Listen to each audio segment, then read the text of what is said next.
Accident हुआ जी ये इस सर। तरीके से। क्या हम इस चीज को अपनी एडवोकेसी का क्या एक इनिशियल पार्ट भी बना सकते हैं क्या? जैसे हम एनजीओ से कनेक्टेड रहें, जी है ना? बिल्कुल। या जो वृद्धाश्रम हो जाए या ऐसे कुछ हो जाए, वहां पे अपन एक तरीके से उनसे अवेयरनेस फैलाने के लिए चले जाएं, या कोई नारी निकेतन का प्रोग्राम हो वहां पे कुछ ऐसा इवेंट करने, लीगल अवेयरनेस करने चले जाएं। जी तो क्या आपको लगता है वो चीज भी हमारे लिए फ्यूचर में क्लाइंट प्रिपेयर करने का काम कर सकती है अकॉर्डिंग टू बिल्कुल बिल्कुल सर, बिल्कुल सही कह रहे हैं आप। और ये होता ही है। हम किसी भी आश्रम में चले जाएं, सिर्फ निस्वार्थ सेवा से चले जाएं, उनकी इज्जत कर लें, उनको पैर छू लें, चाहे उनको पानी दे दें, चाहे जलजीरा पिला दें, कुछ भी उनके लिए गिफ्ट ले जाएं, छोटा मोटा जितना अपने से हो सकता है वो करने चले जाएं, और अपने कार्ड बांटाएं वहां जाके।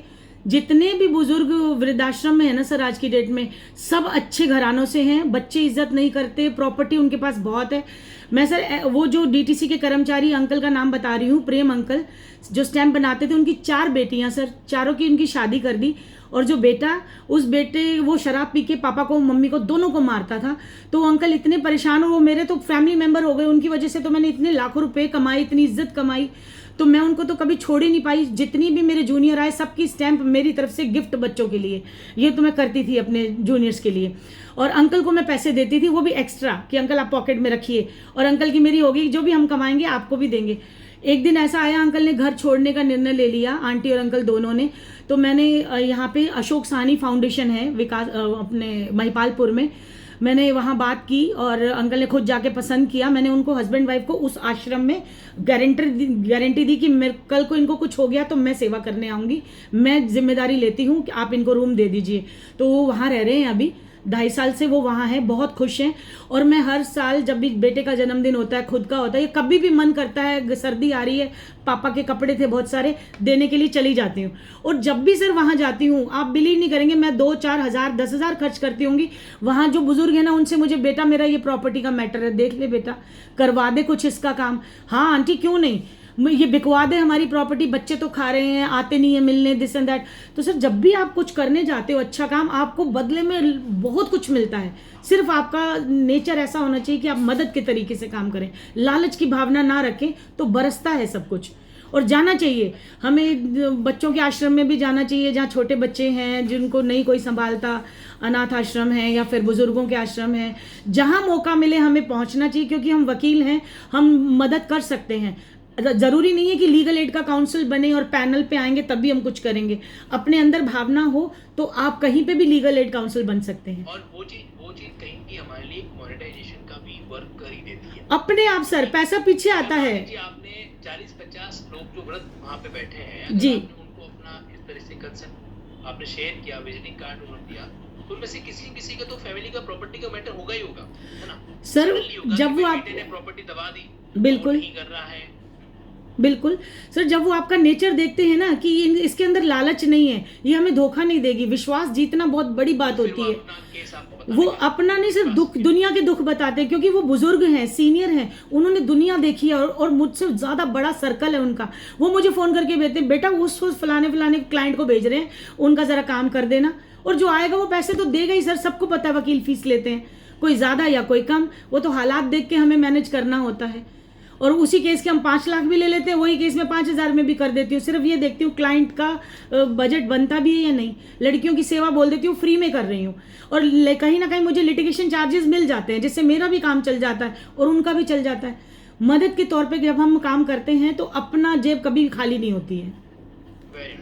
अच्छा रितु जी, ऐसा कभी हुआ कि कोई क्लाइंट आया कि बोला कि भाई मेरे पास अभी तो पैसे नहीं है, प्रॉपर्टी का मैटर है, आप सॉर्ट आउट करा दो, जो भी है उसमें होगा मैं आपको उसमें से आपको पे कर दूंगा या कर दूंगी, ऐसा भी कोई केस है आपके पास? हाँ सर, आते हैं, इस तरह के केस तो बहुत आते हैं।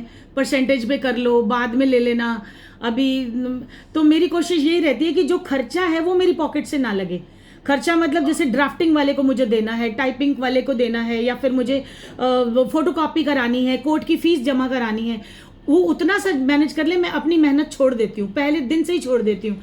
जो ड्राफ्टिंग मैं कराऊंगी, जो टाइपिंग मैं कराऊंगी, अपनी मेहनत छोड़ के, बाकी जो छोटा मोटा खर्चा है वो लेके मैं उनका केस डाल देती हूँ किसी भी हाल में, ताकि वो परेशान ना हो। इसी से कनेक्टेड दूसरा सवाल मेरा, जी सर। ये जो ये यंग एडवोकेट्स हैं, इनके पास भी कई बार ऐसे मैटर आते हैं जिसमें हाँ। क्लाइंट ये बोलता है कि भाई मेरे पास में एग्जिस्टिंग में पैसा नहीं है जी, लेकिन ये प्रॉपर्टी का मामला है, ये रिकवरी का मैटर है, सो एंड सो वगैरह वगैरह, और इसमें मेरे जीतने का जो है चांसेस वगैरह है, तो इन यंग एडवोकेट्स को आपके अकॉर्डिंग वो केस लेना चाहिए, सब्जेक्ट टू ये कि भाई देखो कुछ खर्चा क्लाइंट से जो जेन्युइन है वो उसके कॉस्ट से बियर करवाओ। जी सर, बिल्कुल ये उसके लिए कन्विक्स है जो सर आप बिल्कुल ठीक कह रहे हैं। मैंने बताया कि हम कुछ खर्चा ले लें, लेकिन आपकी वाली बात बड़ी करूंगी कि बिल्कुल ही नहीं है। लड़कियां आती हैं मेरे पास जो मार के भगा दिया। एक आसाम से लड़की आई बच्चे को उठा के साथ में, उसकी सहेली ने टिकट कराई, दिल्ली किसी तरह वो पहुंची और आते ही उसने बताया कि पति मेरा ठीक ठाक नौकरी में है और मुझे एक भी पैसा नहीं दे रहा, मारता पीटता था, किसी और से संबंध थे और मैं वहाँ से भाग के आ गई अपनी जान बचा के। तो मुझे अब किसी भी तरह आप मेंटेनेंस भी दिलाओ, मेरे बच्चे को खर्चा भी दिलाओ और साथ में उसके ऊपर FIR कराओ। और उसके पास एक भी पैसा नहीं, जब टिकट ही सहेली ने दी है, सहेली के घर में रह रही थी। तो सर मैंने सोच कोई बात नहीं, ये तो अपनी मन की तसल्ली है, 2-4 हज़ार आ गए या नहीं आए, अगर जहाँ मैं मैनेज कर सकती हूँ वहाँ करना चाहिए सर। अगर मेरे पास है सफिशेंट तो दे दो शुरू में।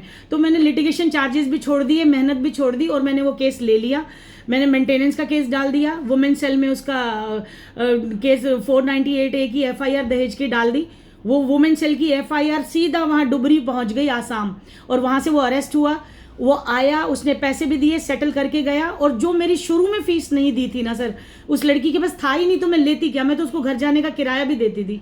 उसके बच्चे को मैंने अपने बच्चे के कपड़े दिए कि ये पहना देना, आप दिल्ली में आपके पास रहने के लिए कुछ नहीं है तो, और कपड़े नहीं है तो ये मदद करनी पड़ती है सर। और उसके बाद जब उसका पति आया, मुझे मेरी फीस भी मिल गई, उसको खर्चा मिल गया, सेटल करके अच्छा अमाउंट उस लड़की को भी दिला दिया और वो इज्जत से वापस उसको तलाक दिला दिया, नहीं रहना चाहती थी वो साथ में, और बच्चे का मेंटेनेंस बंधवा दिया। और FIR अभी क्वैश होनी है, वो वहीं से होगी आसाम हाई कोर्ट से। जी सर। तो मतलब कहीं भी जो है सर काम मत छोड़िए, काम नहीं छोड़ना, काम मत छोड़िए। Exactly this is the golden line. जी, काम मत छोड़िए कि मतलब जैसा भी काम आता है, जिस तरीके के भी आता है, हमें क्या करना है, उस मैटर को डील करना ही करना है। जी, हो सकता है प्रेजेंट में ना मिले बट फ्यूचर के अंदर उसमें से कुछ अमाउंट मिल पाए जी, या नहीं भी मिल पाए। नहीं मिलेगा तो सर तजुर्बा मिलेगा, एक्सपीरियंस मिलेगा आपको। शुरू में आपको आता भी तो नहीं है कुछ भी। वेरी जी। मैम ऋतु जी, अब मैं जो आपसे एक सवाल पूछ रहा हूँ वो थोड़ा सा एक नकारात्मक क्वेश्चन है सर। और वो एक तरीके से मार्केटिंग या पब्लिसिटी स्टंट वाला क्वेश्चन भी है। कई बार कुछ ऐसे केसेस आते हैं जिनमें पैसा तो नहीं मिलेगा, लेकिन अगर वहाँ पे हमने उस सामने वाले को जस्टिस दिलाया या सामने वाले की फेवर में कोई चीज करवाई, तो हम थोड़ा मीडिया के सामने उस चीज को कह सकते हैं कि भाई देखो ये ऐसा था, ऐसा सा मामला आ गया। सपोज करो कि आपने तो उस केस को अलग तरीके से डील किया, वो जो लड़की का केस आपने बताया, अगर हम यंग एडवोकेट में से किसी के पास ऐसा कोई मैटर आ जाता है और हम उसको डील कर रहे हैं और उसको जस्टिस भी दिला रहे हैं और देयर आफ्टर अगर हम मीडिया में कोई इंटरव्यू अगर दे देते हैं इस पर्पस से, क्या जस्टिफाइड है या मतलब उसमें कुछ गलत दिख रहा है क्या आपको? नहीं सर, हमारे सामने नंबर ऑफ एग्जाम्पल है सर। निर्भया केस जिस एडवोकेट ने लिया, उन्होंने एक भी पैसा चार्ज नहीं किया और आज की डेट में कितनी फेमस एडवोकेट हो गई है वो। उसके सामने सैकड़ों हजारों केसेस आ रखे हैं, हाँ, नाम से ही पहुंच रहे हैं। बिल्कुल सर। हरीश साल्वे साहब ने मैटर किया सिर्फ 1 रुपए फीस लेके। हरीश साल्वे कोई कम पर्सनैलिटी है सर, सीनियर मोस्ट एडवोकेट है, सुप्रीम कोर्ट में नाम गूंजता है उनका। 1 रुपए फीस में उन्होंने काम किया। तो कभी भी फीस मैटर नहीं करती सर। एक भी केस आपको चमका सकता है, लाखों करोड़ों भी दिला सकता है। तो आप अपनी नीयत साफ रख के काम पे फोकस कीजिए। कुछ बनना है तो शुरू में कभी भी गठरी नहीं भरेगी, और अगर भर गई तो आपकी किस्मत है, आपका लक है कि आपको पैसा भी आ जाए। लेकिन आप काम पे फोकस रखिए, पैसा तो आना ही आना है, वो कहीं नहीं जाएगा। आप मेहनत करेंगे तो डेफिनेटली मिलेगा। तो मैम कहते हैं ना कि आप समुंदर को शीशा नहीं दिखा सकते। जी बिल्कुल। तो वो वैसा के वैसा सीन है कि एक एपिसोड में मैम मैं आपके सारे अनुभव को ऑब्जर्व नहीं कर पाऊंगा और मुझे ऐसा लग रहा है कि ऐसे कई सारे एपिसोड अभी और होने चाहिए। जी सर। तो इस लिमिटेड सेशन में मैम जो मैंने ऑब्जर्व किया इन सभी के बिहाफ पर, जी, नंबर 1 एक तो अपने बैकग्राउंड को यूटिलाइज करो, जैसे आपने अपने बिल्डर लॉबी को इस्तेमाल किया जी, अपनी एडवोकेसी के लिए, और तभी कहीं की जो है LLB के दौरान फाइनल ईयर तक आते आते मतलब एक तरह सीनियर खुद आपके घर पे आके आपको उसका एक कमीशन का जी, चेक जो देखेंगे। जी, तो commission advocacy, referral advocacy, nothing wrong in that. In fact हमें ये चीज करनी चाहिए। अगर हमारे सीनियर को केस ला के देंगे तो सीनियर उसमें से हमको पे करेगा। करते हैं सर, जब उसको बिल्कुल मिल रहा है तो आपको। पहली बिल्कुल। बात। दूसरी बात मैम जो मैंने आपके पॉइंट ऑफ व्यू से ऑब्जर्व की कि कभी भी छोटे से छोटा आदमी भी आ जाता है ना, वो किस तरीके से आपके लिए एक बड़ा सहायक बन सकता है केस लाने के लिए, जी गॉड नोस। जी तो ऐसे केस में उसकी अगर आप मदद कर पा रहे हो तो हमें करनी करनी चाहिए, चाहिए, क्योंकि वो सिक्का कहीं कहीं है जो टर्न आउट है जो होगा ही होगा। बिल्कुल। मैं पर्सनली इससे एग्री करता हूँ। मैं आप सब लोगों को एक बात बताऊं, जो मैंने अभी लिंकिंग शुभारंभ हुआ था, ये मैंने शेयर नहीं किया और आप लोगों को बोल रहा हूँ, सिर्फ खुद सुनोगे, इसके अलावा किसी और को शेयर नहीं करूँगा। टॉप टॉप सीक्रेट है, ठीक जी है। Sir, okay. अभी जैसे अपने इवेंट के अंदर आप लोगों ने नोटिस किया होगा, काफी पॉलिटिशियन आए थे, जी सांसद महोदय कह दो, है ना, विधायक महोदय कह दो, वगैरह वगैरह। जी मैं आपसे ऑनेस्टली कहना चाहता हूँ, मेरा कोई पॉलिटिकल नेक्सस नहीं है। जी हुआ ये था, एक शख्सियत है जिसका नाम है राजेंद्र पालीवाल, जी जो यहाँ पे जिला अध्यक्ष बन के बैठे हुए। जी उनके बड़े वाले ब्रदर हैं, उनका नाम है अशोक पालीवाल, जी और वो करते थे प्रॉपर्टी के मैटर्स को डीलिंग में, ठीक है। उनकी लड़की है वर्षा, जो कि क्या करती है, जुडिशरी की तैयारी वगैरह हैंडल करती है। तो एक दो बार कॉल आया तो होता है ना, एक कम्युनिटी का कर्टसी अपन को दिखाना पड़ता है, बिल्कुल। वगैरह। तो ऐसे केस में उनको मैंने लिंकिंग पब्लिकेशंस के बुक्स को भिजवाए थे, और जब उन्होंने पैसे वैसे ऑफर किए तो मैंने मना कर दिया। मैं कहा नहीं सर, आपसे मैं कैसे ले सकता हूँ, जी। वगैरह। इस तरीके से कर्टसी है जो ना, दो तीन बार ऐसे कुछ ट्रांजेक्शन हुए होंगे, तो वो उनके माइंड के अंदर एक ऑब्लिगेशन था। तो 10 दिन पहले जब मैं उनको इनवाइट करने गया था नॉर्मल वे के अंदर, है ना, कि भाई सर आपको आना है वगैरह, किनको, अशोक जी को, जिलाध्यक्ष साहब को मिले। तो उस दौरान उन्होंने बोला कि सर जब एफर्ट कर रहे हो तो इसको थोड़ा बड़े लेवल पे करते हैं, सो एंड सो। उन्होंने राजेंद्र जी पालीवाल को फोन किया, जी फिर उन्होंने राजेंद्र गहलोत जी सांसद को फोन किया, जी फिर उन्होंने विधायक अतुल बंसाली को फोन किया, वाह। फिर उन्होंने विधायक देवेंद्र जोशी को फोन किया, वाह फिर महापौर जो है वनीता सेठ, उनसे कनेक्शन हुआ, जी फिर यहाँ पे जो जसवंत जी मतलब आप समझना, एक छोटी सी चीज आपके द्वारा कभी भी की गई हो, वो लाइफ में कहीं कहीं रिटर्न है जो क्या करती दे के है, जाती जो है, करती है बिल्कुल। ना, वो देख के ही जाती है, राइट। तो ऐसे केस के अंदर जो मैम ने आपको एग्जांपल दिया, वो प्रैक्टिकल एडवोकेसी के अंदर वाकई में वर्क करता है, जी ठीक है। ये बात मैंने आपको पहले भी बताई। आपको याद है हम लोगों ने एक एपिसोड किया था कि कोर्ट में छोटे से छोटा प्लेयर, उससे आपका कनेक्शन होना चाहिए, बिल्कुल चाहे वो स्टाम्प बेचने वाला हो, चाहे वो व्यक्ति आपकी नोटरी करने वाला हो, चाहे वो फोटोकॉपी करने वाले हो। आपके यंग एडवोकेसी के दौरान उनसे आपका जो है ना एक कनेक्शन नेक्सस होना ही चाहिए, क्योंकि कहीं कि हमारे काम रात दिन उनसे होते ही होते हैं, बिल्कुल चाहे चाय वाला ही क्यों ना हो। जी या चाय वाला तो प्रधानमंत्री बन जाते, इसलिए तो उनसे जरूर रखना ध्यान रखना। जी सर, सीनियर बैठे होते हैं तो चाय हमें ही मंगानी होती है, उन्होंने ये कहना, ऋतु चाय बोल दो उनको, तो हमें भाग के चाय वाले के पास जाना, उससे ऐसी। मैडम ये लक्षण मैंने इन सबको सिखाया है, सिखाए थे किसी का तो बोलो हाँ, है ना। हाँ सर, ये पता है कितने अक्षर में, वो मुझे नहीं पता। मैंने इनको ये भी बताया कि अगर तुमको आती है शर्म तो कोई बात नहीं, चाय वाले से पहले से सेटिंग करके रखो कि भाई देख, तेरी चाय 10 रुपए की, मैं तेरे को 15 रुपए दूंगा, जी। बट मेरा एक ही रिक्वेस्ट है कि जब मैं तेरे को फोन करूँ हाँ। तो उसको चाय ऊपर लेके आ जा, बिल्कुल है ना। तो ये चीजें है ना, सीनियर भी सोचेगा यार ये खतरनाक आदमी है, आपके बारे में सोचेगा जी, कि आज जी। तक मैंने चाय जब भी मंगाई, मेरे को भी वो नीचे जाके लानी पड़ती थी, और ये बेटा फोन पे मंगा रहा है, हाँ जी है ना, बेटा बेटी जो भी केस होगा ना। तो ये तो मैंने इनको थोड़े काफी कुछ प्रैक्टिकल बात सर, मेरे क्यों, मैं तो एक लड़की हूँ तो थोड़ा वो घर वाली मतलब है ना कि तमीज से ट्रे में लेके आओ। तो जब भी हमारे सीनियर बोलते थे ऋतु चाय बोल देना, तो मैं उसको बोल रखा था चाय वाले को, प्लेट में नहीं ट्रे में लाना, कप अच्छे से साफ करके नीट एंड क्लीन होने चाहिए, बिस्किट साथ में हो। जब भी कोई क्लाइंट बैठे तो सर बोलते थे जब हम चाय मंगाते तो केतली उठा के ले आता है, और जब ऋतु चाय मंगाती है तो ऐसे आती है बिल्कुल डेलिकेट तरीके से, तो वो बड़े खुश होते थे मुझे देख के। ये सारे फीमेल कैंडिडेट्स के लिए एक अच्छा ये देखो, इस चीज को है ना, इन्होंने अपना एक पॉजिटिव वाइब में कन्वर्ट किया, जी है ना। अब जो नेगेटिव सोचिंग वो सोचिंग आ रही है, तो वो जेंडर बायसनेस वाली बात नहीं, वो नहीं है सर। आपने 15 रुपए ऑफर कर दिए उनको कि मैं पैसे ज्यादा दूंगा, मैंने भी बोला आपको अच्छे पैसे, नो प्रॉब्लम, आप बिल्कुल तरीके से लाओ, क्लाइंट खुश होके जाना चाहिए अच्छे से चाय। और सर खुश हो जाते थे हमारे कि बहुत बहुत तरीके से काम करती है। मैम मैंने एक चीज इनको नहीं बताई, आज आपसे एक टॉपिक पे डिस्कशन हुआ तो मैं बताना चाहता हूँ। मैंने चाय वाले को मैं दिवाली पे गिफ्ट दिया करता, वाह, जब है ना अपने बिल में देना, क्योंकि देखो उनको कोई उम्मीद नहीं है कोई वकील आके उनको कुछ देगा। और आप में से सभी लोग की बात कहना चाहता हूँ, आप जहाँ कहीं भी प्रैक्टिस कर रहे हैं, आपके कोर्ट प्रीमाइसेस के अंदर जो चाय वाला है या फोटोकॉपी वाला है, उसको कोई कुछ नहीं देता, ओकेजन पे कोई कुछ नहीं देता। बिल्कुल अगर आपने दिया है ना, तो वो आपकी एक अलग इमेज ऑटोमेटिकली क्रिएट कर देगा, ये सच ठीक है है। और फिर वो बंदा जो है ना भूलेगा नहीं आपको। जी it's my wordings to you. जी आपका वो छोटा सा 300 रुपए या 200 रुपए का जो इन्वेस्टमेंट है वो आपको एक रेस्पेक्ट के रूप में बार बार रिटर्न दे। और कई बार तो ऐसा होता है कि वो आपसे चाय के पैसे लेने से आप चाय रहने दो, हाँ जी, वो पैसे जबरदस्ती नहीं लेता है, ऐसा जी, भी होता है। जी, बिल्कुल। और चौथी बात तो मुझे जो मैम हमने आपसे सीखी वो ये भी ऑब्जर्व किया आज की क्लास सेशन के अंदर कि मतलब हमें जूनियर और सीनियर का जो एक तबका होता है, जो एटिकेट्स होता है, वो भी मेंटेन करना होता है। बिल्कुल। मतलब अगर आप मान लीजिए किसी भी सीनियर का भी केस अगर आपके पास में आ रहा है तो आप उनको कम्युनिकेट करो। कम्युनिकेट करने से क्या होगा, कहीं कहीं जो है वो चीज बड़ी उस सीनियर की नजरों में आपका एक अच्छा ऑरा बनेगा। जो देखो इसने केस आया तो भी मुझे चला के पहले बताया, इन्फॉर्म किया, सो एंड सो वगैरह वगैरह, तो वो बहुत एक मायने रखता है। और भी पता नहीं कई सारी चीजें हैं जो आज के सेशन में डिस्कस हुई वगैरह। हाँ जी, अब आप में से किसी कैंडिडेट को इन टॉपिक्स पे कोई बात पूछनी है? एनीवन? लिमिटेड क्वेश्चंस जो हैं आपके पास में है, एनीवन? तो मुझे एक क्वेश्चन पूछना है। पूछिए कपिल जी। सर जैसे मैम ने बोला कि अपने पास कोई भी केस आता है पर उसको ले लीजिए। हाँ सर जैसे किसी केस के बारे में सर नॉलेज नहीं है तो उसको कैसे डील करेंगे सर? पहले आप बताओ, इसका आंसर मैंने पहले दिया था कि नहीं दिया था? पहले वो बताओ। मतलब तुम है ना मेरे वाले सवाल जो मैं आंसर दे चुका हूँ वापस से वो मैम के मुंह से सुनना चाहते हो क्या?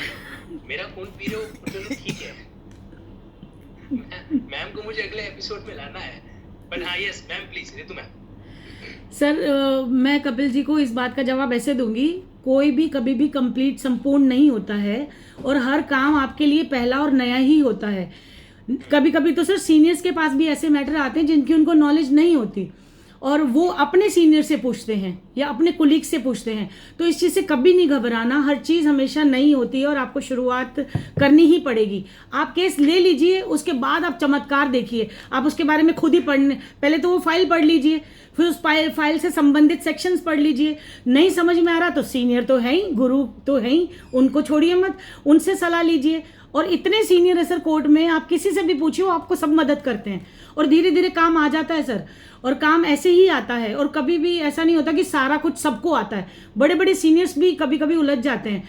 अभी बहुत सारे मैटर ऐसे हाई कोर्ट के रिट लगानी है कहीं पर, कहीं रिवीजन और अपील में सीनियर कंफ्यूज हो जाते हैं, तो हम उनको ढूंढ ढूंढ के बताते हैं सर इसमें रिवीजन जाएगी, अपील नहीं जाएगी।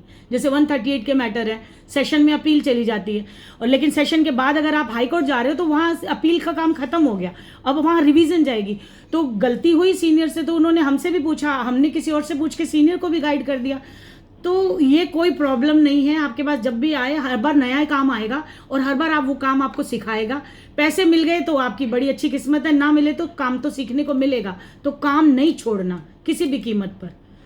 और मैं कुछ याद दिलाना चाहता हूँ, आप लोगों की मेमोरी रिफ्रेश करना चाहता हूँ। एक बार मैंने आपको क्लास में एक सेशन लेके बताया था कि अगर मान लीजिए किसी केस के बारे में जानकारी नहीं है तो एटलीस्ट उससे डॉक्यूमेंट ले लो और ऐसे प्रिटेंड करो कि मुझे थोड़ा चॉइस करने का टाइम है, फाइल को स्टडी करके फिर आपसे थोड़ा प्रॉपर्ली डिस्कशन करूंगा। हाँ जी, अभी हम लोग क्या है ऊपर ऊपर डिस्कशन करने में मजा नहीं आएगा। बिल्कुल ऐसा बहाना करके उससे 1-2 दिन का टाइम ले लो और उस 1-2 दिन के अंदर फिर आप गलियारे घूम जाओ। बिल्कुल सीनियर के ऑफिस में जाके सिखाया था कि नहीं सिखाया था? बिल्कुल। Yes sir. सर मेरे साथ कल के डेट में एक हुआ सीन कि एक क्लाइंट ने मुझे फोन किया सर, और उसका कॉन्ट्रैक्ट का 2 आदमी था जो कस्टडी में चला गया था, उसका बेल टूटा हुआ था। क्योंकि मुझे आइडिया नहीं कि कितने दिन में इसका बेल होगा, एक्साइज का था शराब वाली। तो उस क्लाइंट ने मुझसे कहा कि आप बताइए मैम कि इसमें बेल कब तक हो जाएगी, 1 दिन में हो जाएगी या 2 दिन में हो जाएगी। मैं इस चीज को जान नहीं रही थी कि 1 दिन में होगी 2 दिन में होगी। कस्टडी उसका बेल टूटा हुआ था इसलिए वो कस्टडी में गया। तो मैंने कहा कि ठीक है इसको रिकॉर्ड में देखूंगी, उसके बाद मैं आपको बताऊंगी। अब वो पहले भी एक बार मुझे चार्ज किया था कि मैम मेरे क्लाइंट को बताया है 250 ml शराब के साथ, तो उसका बिल के हाई कोर्ट से होगा या फिर यहाँ से। तो मैंने बोला नहीं यहाँ से नहीं होगा, हाई कोर्ट से होगा। ऐसे ही अंदाज से मैंने बोल दिया था, लेकिन सही बोला था। तो उसने बोला कि नहीं मुझे तो यहीं से बिल मिल गया था डिस्ट्रिक्ट कोर्ट से ही। सो हम लेकिन नहीं, ऐसा तो नहीं है कि यहाँ से मिलेगा। लेकिन हम ज्यादा नहीं बोल पाएंगे कि कन्फर्म थे नहीं ये कोर्ट में गया इसमें से आप सही बोले हैं, तो हाई कोर्ट से ही होगा, यहाँ पर वो झूठ बोला है। यही बात इसमें भी कहा कि बिल टूट गया है, उसका क्या करेंगे, कब तक होगा, मुझे आईडी नहीं हुआ। मैंने कहा कि रिकॉर्ड देखकर उसके बाद मैं आपको बोलूंगी। और वो बस कॉल डिस्कनेक्ट कर गया और उसके बाद कॉल ये टैक्टिक्स तो में आना ही चाहिए कि क्लाइंट को आप थोड़ा एक नेक्स्ट डेट दो और इन द बिटवीन जो है ना आप ये चीज़ की स्टडी करें कि भाई इस केस के अंदर में सीनियर से जाके बातचीत करनी है, और सीनियर पे पास जाने से पहले खुद फाइल को स्टडी करके रखो, बिल्कुल मायने रखता है। बट बिल्कुल रीना जी यहाँ पर आपकी गलती मैं आपको और बताना चाहता हूँ, आप कंफर्म नहीं थे तो आपको हाई कोर्ट भी नहीं बोलना चाहिए था। आपको उसको कोई आंसर नहीं देके उसको कुछ शाम को अगले दिन आके मिलने के लिए बोलना चाहिए, जी ठीक है? कि बिल्कुल भाई एक बार आपका रिकॉर्ड देखने के बाद आप सब कम्युनिकेशन करेंगे, ठीक है? तो आप कल मॉर्निंग करवाइए। वो बोल रहा था कि मेरा बेल हो चुका है, अगर आपके पास ये केस आता तो आप कब कैसे करते, मतलब हाई कोर्ट को करते या फिर पहली बात तो ये कि क्लाइंट्स से हमको लीगल पॉइंट पे जिसमें हम कॉन्फिडेंट नहीं है आर्गुमेंट करना ही नहीं, वैसे ही नहीं करना अपने को। जी क्लाइंट को इतनी इज्जत क्यों देते हैं कि वो आपसे आपके लीगल नॉलेज को टेस्ट करने का प्रयास करें, है ना?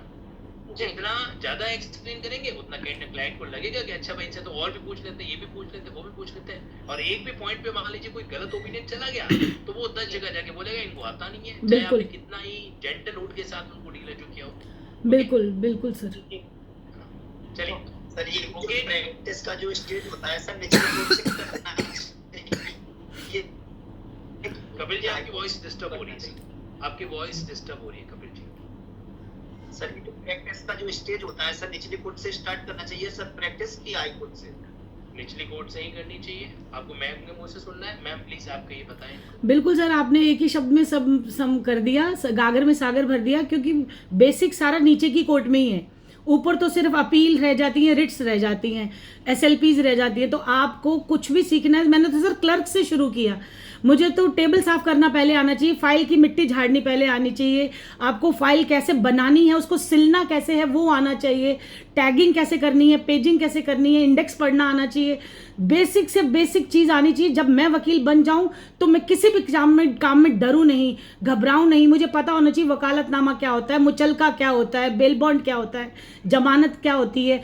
तो इन चीज़ों से, अब सर तामील क्या होती है, ये तामील उर्दू शब्द है, जब बेसिक सीखोगे नहीं सर, बड़े बड़े सीनियर एडवोकेट आते हैं हाई कोर्ट से, उनको पता ही नहीं मुचलका क्या होता है, तो वो घबराए से घूमते हैं। तो जब तक हम नीचे से नहीं सीखेंगे, शुरू से नहीं सीखेंगे, तब तक हमारी बात नहीं बनेगी, ऊपर से तो नीचे ही गिरेंगे अगर गलती करेंगे तो इसलिए हमें बेसिक मजबूत करके चलना है। तो 2 साल 3 साल का जो अभी आ रहा है ये मैंडेट, ये भी ज़रूरी है सर, सीखना चाहिए एक जूनियर को, एक वकील को पहले पक्का हो जाना चाहिए, फिर काम आए तो मज़ा आता है, फिर आप कॉन्फिडेंट रहेंगे। ना भी पता होगा, जैसे मेरे सीनियर मुझे मिले थे लीगल एड काउंसिल, मेरी फाइल पढ़ने से पहले उन्होंने मेरे चेहरे से बता दिया कितने साल हुए यहाँ रहते हुए, ये लड़के कब से तंग कर रहे हैं, एफआईआर हुई कि नहीं, 354 लगी, क्या लगा।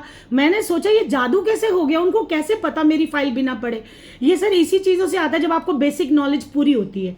तो वकालत नीचे से शुरू करो, एनरोलमेंट आप कहीं पर भी करा लो, और बाद में आप 2-3 साल बाद जो मालिक की मर्जी, क्या पता आपको कहाँ का केस मिल जाए, हाई कोर्ट मिल जाए, सुप्रीम कोर्ट मिल जाए, और काम करते करते ही काम आता है सर। हाँ जी, तो ट्रायल कोर्ट से वकालत शुरू करनी चाहिए। कपिल जी क्लियर है? क्लियर तो पहले भी था। मैडम से ही पूछेंगे, इससे बहुत अच्छी बात है। सर एक बात पूछिए। हमारे प्रोफेशन में थोड़ा फ्रस्ट्रेशन भी आता है, हम 2-3 महीने हुआ है तो थोड़ा सा फ्रस्ट्रेशन हो रहा है, डिप्रेशन भी आता है। हाँ, इसके साथ क्या कैसे मैं डील करूं? अरे यार, तुम्हें साइकोलॉजिकल सवाल तो मैं बढ़िया से आंसर दूंगा। अभी आप मैम के नॉलेज का फायदा नहीं उठा रहे तुम लोग। मैम से वो पूछो जो मेरे बस का हो सकता है, बिल्कुल अभी है ही नहीं। ये थ्योरेटिकल साइकोलॉजिकल मोटिवेशन मैं दे दूंगा बात। और मेरा जो सीनियर है वो भी मॉडरेट वकील है, मैं 14 साल से एक्सपीरियंस है। आगे उसके भी सीनियर है, तो वो उसका सीनियर का बहुत एक्सपीरियंस है उनका।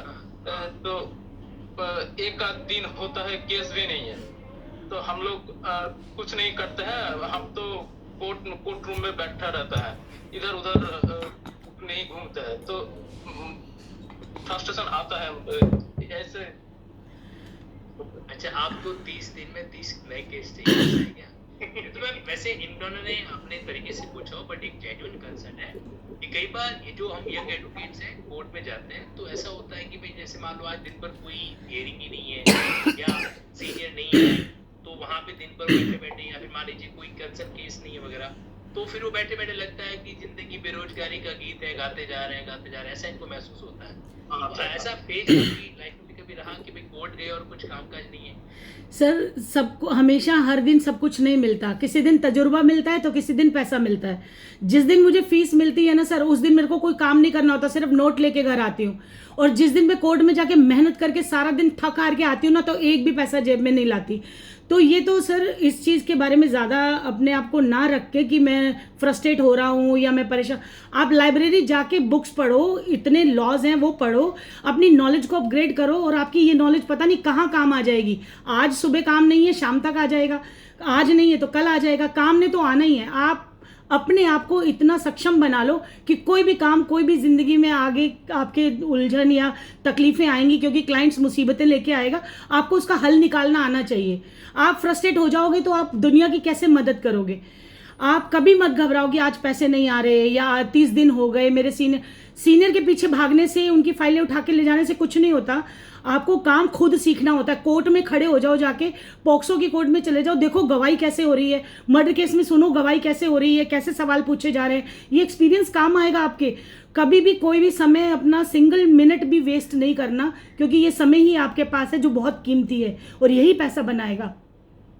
पैसे के पीछे शुरू से ही मत भागो, आप काम पे फोकस करो, पढ़ाई पे फोकस करो, सीखो जितना, क्योंकि अभी कुछ है ही नहीं आपके पास, और आप सोचते हो पैसे भी जल्दी से आ जाएं, केस भी जल्दी से आ जाए, और आता कुछ है नहीं। अभी आपको सीखना है सर।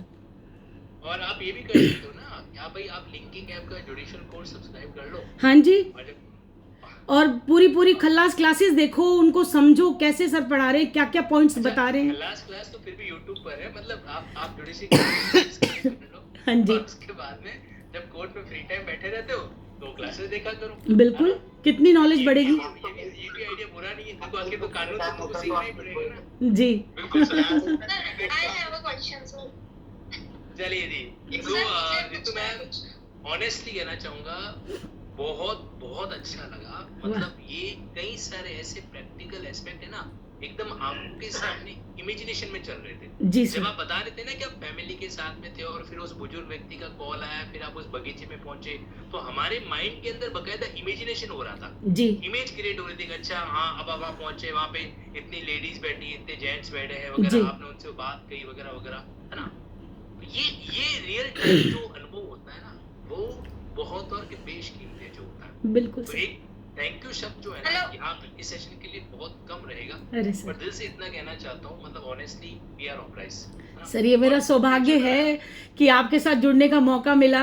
एक मतलब हान ही हान को समझता है। आपका नेचर जो है मुझे बहुत अच्छा लगा शुरू से, जब से मैंने आपकी क्लासेस शुरू की और पढ़ाई शुरू की, और आपने मेरे कहने पे हर जुडिशरी के स्टूडेंट्स को पढ़ाना शुरू किया। मैं आई एम हाईली ऑब्लाइज्ड, आपने इतना मान दिया सर। बिल्कुल मैं मम्मी चल उधर. हेलो। हाँ जी, तो थैंक यू सो मच, और मैं फिर आपसे कनेक्ट करूंगा सर और आप सभी लोग भाई मैम को स्पेशल थैंक यू बोलो फटाफट। Good Thank you, ma'am. Good night, ma'am. Thank you so much, ma'am. Thank you everyone. आप सबको मेरी तरफ से ढेर सारी शुभकामनाएं, बेस्ट ऑफ लक, हौसला नहीं छोड़ना, घबराना नहीं, जैसे हमारे तनसुख पालीवाल सर कहते हैं।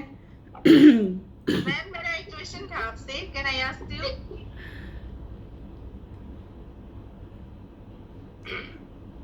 हाँ जी पूछो पूछो, मेरा जी नींद नहीं आएगी, आप पूछो।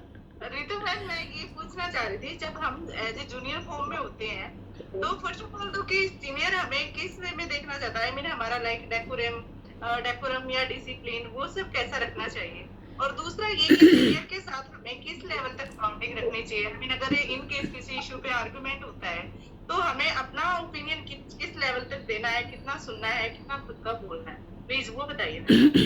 सर देखिए मैम, मैं इतना बताऊंगी कि सीनियर है ना, जो गुरु है, वो सब जानते हैं, वो खिलाड़ी हैं, उनको सब कुछ पता है। हम जिस भी वे में बात करेंगे ना, हम बच्चे हैं उनके सामने, उनको सब कुछ पता है, और वो जानबूझ के आपसे क्रॉस क्वेश्चन भी करेंगे और इनोसेंट बन के भी बात करेंगे। तो आपको अपनी इज्जत, अपनी रिस्पेक्ट, अपने मान सम्मान के साथ, एक डिग्निटी के साथ अपनी बात को रखना है, बिल्कुल रिस्पेक्टेबल वे में, कभी गुस्सा नहीं करना, एरोगेंट नहीं होना, अकड़ नहीं दिखानी, वो उनकी सुननी ज़रूरी है। उनको जितना हम सुनेंगे, बी अ गुड लिसनर, उनको सुनो, आप जवाब मत दो, एकदम से एग्रेसिव मत हो जाओ, अपना ओपिनियन देना भी ज़रूरी है। मैं ये नहीं कहूँगी आप अपनी बात ना रखें, लेकिन अगर वो बोल रहे हैं तो शट योर माउथ, बिल्कुल चुप होके साइलेंट होके सुनो। जब वो शांत हो जाए उसके बोले मैं आया, मतलब उनसे परमिशन लेके बात करो, देखना आपको कितनी इज्जत मिलेगी। और आप अपनी डिग्निटी, आज ही तो आप जूनियर हो, 2-3 साल की बाद तो आपके जूनियर आने लगेंगे। मैं तो जिस दिन एनरोल होके आई थी, मैंने अगले दिन जिसने एनरोल कराया उसको जूनियर मानती थी, तुम मेरा जूनियर है, जबकि वो मेरे क्लासमेट है। तो कहने का भाव, मेरे साथ क्या हुआ कि जैसे आपने बोला मैंने सेम ऐसे ही किया, तो सीनियर ने मुझे ये रिप्लाई किया कि जब आप मेरे से आर्गुमेंट में ओवर नहीं कर पा रहे तो इन केस मैं आपको प्रेजेंट करता हूँ जज के सामने किसी केस मैटर में, तो आप वहाँ किसी दूसरे एडवोकेट को डील करो। ये अगर उन्होंने ऐसा सवाल किया है तो आपको उसी हिसाब से ऐसा जवाब देना चाहिए कि सर अब मुझे मौका दे, मैं अपनी बात ऐसे रखूंगी। अभी मैं इसलिए नहीं बोल रही थी क्योंकि मैं आपको सुन रही थी। तो अपने आप को डिफेंड करना तो आना चाहिए अपनी बात। और कोर्ट में तो दोनों तरफ आपके ऊपर तीर चल रहे होते हैं, जज भी सवाल पूछेगा और दूसरा काउंसिल है वो आपको हर बात पे काटेगा, चाहे हमारी कॉस्ट नहीं लगी तब भी बोलेगा कॉस्ट पेंडिंग है। तो मैम सर कहते हैं ना कि जब एक कुकर में अपन खिचड़ी, चावल, मूंग की दाल वगैरह पकाते हैं जी, तो एक लिमिट तक जो है इनके माइंड में उतर जाएगा। इन सबका माइंड जो है प्रेशर कुकर की तरह है। जी, तो आज जितने सारा नॉलेज का आपने वो कॉम्पैक्ट डिस्क दिया है ना, मैं चाह रहा था कि इनको एक दो दिन इनको थोड़ा प्रोसेस में होने दीजिए, जी, है ना। फिर जो सेकंड स्टेप का डिस्कशन होगा उसमें और मजा आएगा। बिल्कुल। सर मेरा एक क्वेश्चन है मैम से। अभी अगर ढंग का क्वेश्चन नहीं जी हुआ सर, ना, मैं जी सर। Hello ma'am. जी जी, हाँ जी बेटा। मैम मेरा ये क्वेश्चन है, जैसे कि मेल एडवोकेट्स जो रहते हैं वो उनके क्लाइंट्स के साथ इस तरीके से का कनेक्शन बना के रखते हैं, कुछ आउट ऑफ द लीग जाकर भी उनसे बातें कर लेते हैं, तो क्लाइंट जो है वो मेल एडवोकेट के साथ ज्यादा कनेक्टिव फील करता है। पर ऑन द अदर हैंड जो फीमेल एडवोकेट्स रहती हैं वो अपने क्लाइंट के साथ सिर्फ काम की ही बातें कर पाती हैं। और उस मतलब मैं ये पूछना चाहती हूँ कि वो किस तरीके से टर्म्स मेंटेन करे कि वो उतना ही कनेक्टेड और उतना ही अश्योर्ड रहे उस फीमेल एडवोकेट के बारे में। मेरा सर इस बात में जो एक्सपीरियंस रहा है, मुझे जितने भी क्लाइंट मिले हैं ना या आए हैं मेरे पास, वो यही बोलते हैं मुझे तो फीमेल एडवोकेट की ज़रूरत है और आपके जैसी बोल्ड चाहिए जो लड़कों को भी पीछे छोड़ दे। तो मुझे तो ये मज़ा आया और मैंने तो यही एक्सपीरियंस किया है कि मेरे पास ज़्यादातर क्लाइंट, जेंट्स क्लाइंट भी यही कह के आते हैं कि हमें फीमेल एडवोकेट चाहिए और आपके जैसी बोल्ड चाहिए जो वो काम करें। तो अपने आप को बोल्डनेस में रखिए, आप खुल के बातचीत कीजिए क्लाइंट से, उनको सपोर्ट कीजिए, उनको लगना चाहिए कि यस यू कैन, आप कैपेबल हैं, उनको आप हारने नहीं देंगी।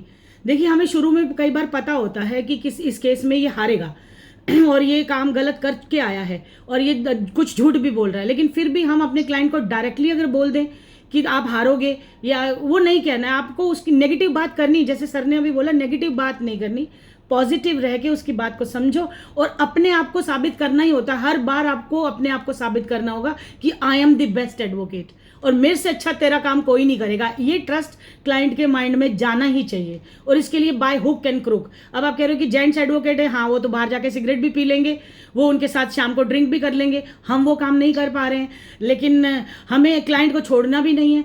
तो उनको कंफर्ट जोन देने के लिए आप अपनी वकालत, अपने पॉइंट्स, अपना जो लीगल ओपिनियन है वो उनको अच्छे से शेयर करेंगे तो डेफिनेटली आपको अच्छा रिजल्ट मिलेगा। और ज़रूरी नहीं है कि इतना घुलने मिलने से ही, कई बार इन चीज़ों से क्लाइंट नेगेटिव भी हो जाता है कि यार ये तो एडवोकेट क्या करता है, शाम को टाइम खराब करता है। सजल जी मैं आपके इस ओपिनियन को टोटली रिवर्ट करता हूँ। हाँ जी, ठीक है, मैम ने तो कर्टसी के नाते आपको शायद उसका एक पॉजिटिव सिनेरियो के अंदर में बात बताया, बट आपके माइंड के अंदर ये जो ओपिनियन है कि वो बियॉन्ड द क्लाउड जाके वो जो मेल एडवोकेट है वो ऐसा कोई डील करता है, तो ऐसा कोई एक्सेप्शनल केस होता है। हाँ रेयर ही है। प्रोफेशनल पर्सन जो है ना कभी भी क्लाइंट के साथ में ज्यादा इनफॉर्मल नहीं होता, बिल्कुल, क्योंकि पता है कि इनफॉर्मल होने के बाद में फिर फीस का नुकसान और भी चीज का नुकसान, टर्म्स बिगड़ेंगे, थोड़ा सा भी मामला ऊपर नीचे हुआ तो वो आपको सुनाएगा, तो ऐसा नहीं होता। तो ये शायद आपका थोड़ा सा यहाँ पे एक मिसकंसेप्शन है, गलतफहमी है। बिल्कुल सर, ऐसा हर केस में जो नहीं होता है। बिल्कुल। रही बात फीमेल का, जैसा आपको मैम ने बताया, बोल्ड बनो, काम की बात ही सुनना चाहते हो और काम की बात का ही लोग आपको पैसा पे करना, बिल्कुल सर। ठीक है। कोई इक्का दुक्का ही क्लाइंट होता है सर, कोई इक्का दुक्का ही होता है जो इस तरह का। जी सर। और आपके कोई भी क्वेश्चन हो आप नोट करके रखना, मैम के साथ एक और सेशन होगा, वाह। ठीक है। और उस समय आप मैम का थोड़ा सा और खून पी सकते हैं सर ओके तो ma'am honestly thank you so बहुत मच अच्छा सेशन था। ज्वाइनिंग अस सर और फिर वापस कनेक्ट करता हूँ मैम आपसे जी सर थैंक यू और सभी की तरफ से thanks a lot sir sir सौभाग्य मेरा thank you so much sir so much sir. नमस्कार सभी को good night. Good night sir